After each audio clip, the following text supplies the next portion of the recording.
Hello po, good morning. Update po sa Bagyong Kuring. Sobrang lakas po. Tignan nyo po yung mga palay. Non-stop po yung ulan. Sobrang hangin po dito sa Isabela. Yan po, makapansin nyo.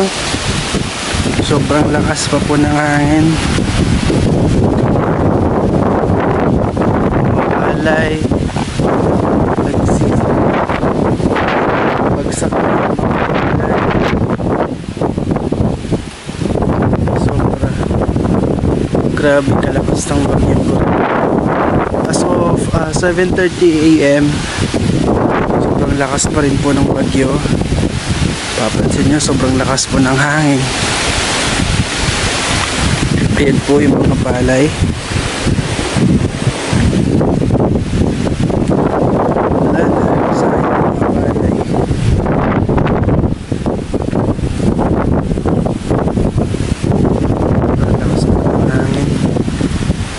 Yan po,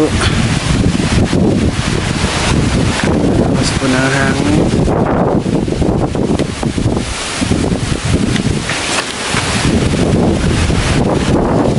Non-stop po yung madaling araw hanggang until ngayon po.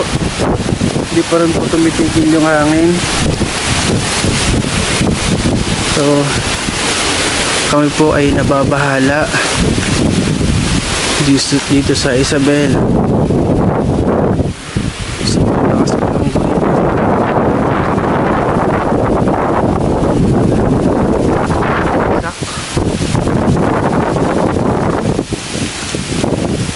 Lakas po ng hangin talaga.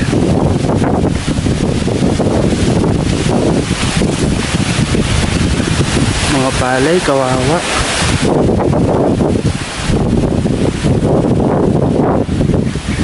Ayan po, bagsak yung mga palay.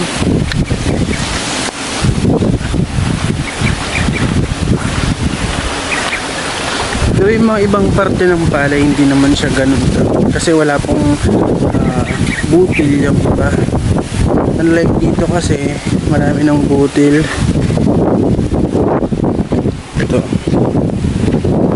ayan, marami ng butil yung mga palay. So kawawa. So kung magtatagal pa tong hangin tsaka ulan,